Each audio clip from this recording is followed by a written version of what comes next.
Did you know that glass is infinitely recyclable back into glass? I want to take you on a journey and show you how when you put your glass bottle in the recycling bin, it comes back to being a brand new bottle again. In Auckland, all the glass goes in with all the other products, which is called a co-mingled system. And the truck's going to take all this product all together to the sort facility. Couple of quick reminders, please don't put things like lids in there or any small bits of plastic. And also, please avoid putting in things like cooking glass and other household glassware. Just glass bottles and glass jars. I'm about to show you why. The recycling trucks from all over the city come here to regroup, and this is where they will sort the glass out from all the other recycling products, and then I'll show you the next process.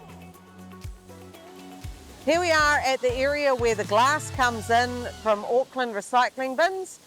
This is where their recycling bins are co-mingled, so that means everything including glass is going into the bins, and in this pile behind me is supposed to be just glass, but unfortunately because of all the small things that people put in the recycling bins, it ends up contaminating the glass collection.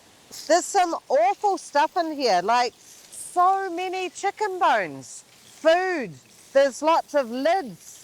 All these very small bits of plastic end up coming through and contaminating the glass. So really important, if it's smaller than a yogurt bottle, please don't put it in because you're just making this job a lot harder. The glass then comes into the optical sorter.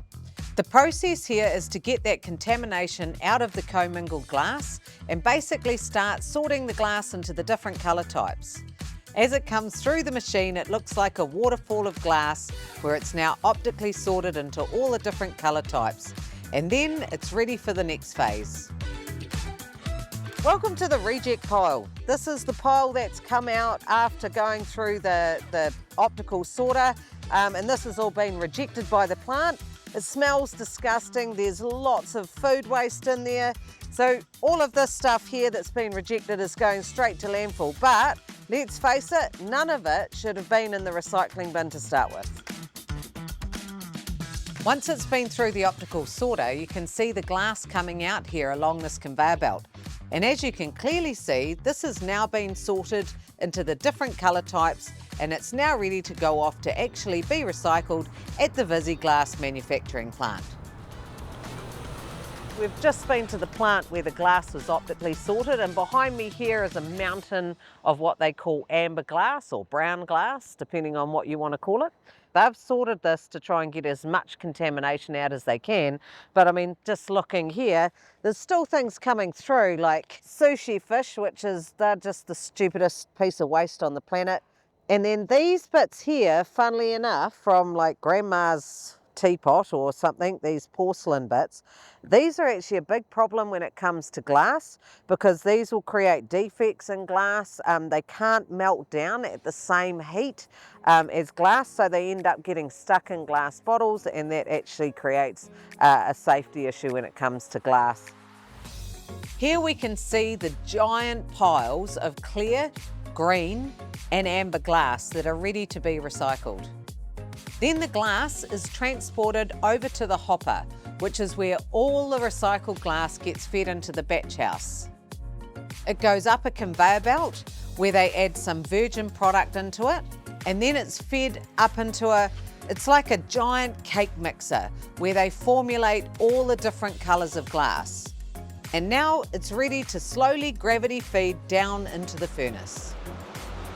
It's really quite nice and warm in here in winter. I'd hate to feel it in summer. It's coming along here in the furnace and it's actually starting to melt down. So they've actually got a river of glass that runs underneath this, and as the raw material comes up on the top, it sits along the top and it slowly melts as it goes through the furnace to actually go into the glass river, where it then is going on to the next stage. So the glass has now come out of the furnace and into the refiner. Now the refiner is where the glass gets evenly heated, so by the time it reaches the end of this process, it's ready to be formed into a new bottle. So So this part here is super exciting. You can see these orange things behind me. These are called gobs. The glass is coming down out of the refiner. It's just like a laser beam that's cutting the gobs into pieces of very, very hot molten glass. And as it comes down, it's shooting out into all these different areas that's going down ready to be formed into a brand new glass bottle. Let's go and have a look at that part.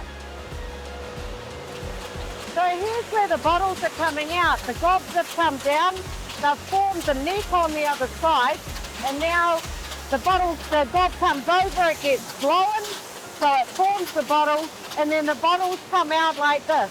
And it's amazing to see how fast this process actually is. Unbelievable. So when the bottles come out, you can see they're super hot. At that point, the glass is really stressed, and so what they need to do is they take it along here, a stacker pushes it into this massive unit here, which is like just a giant oven. What that does is it reheats the glass up again and allows to take the stress off the bottle, and then the bottle gets gently cooled after that. So at this point here, the bottles have come through the oven and they've now chilled down, and they're all just slowly making their way around into the inspection area where they'll get checked out. So at this point here, all the bottles are being checked. So they're using lights and sensors, and it's checked to make sure that it's safe and it's good to go. Any reject bottles get dropped down, basically go back round into the furnace and come back in around to make a new bottle. Once each bottle has made it through the final inspection, it makes its way down the conveyor belt and it gets packed into giant pallets. These are then sealed up and loaded into a truck and sent back to be refilled at the beverage facilities. And that's how glass gets recycled.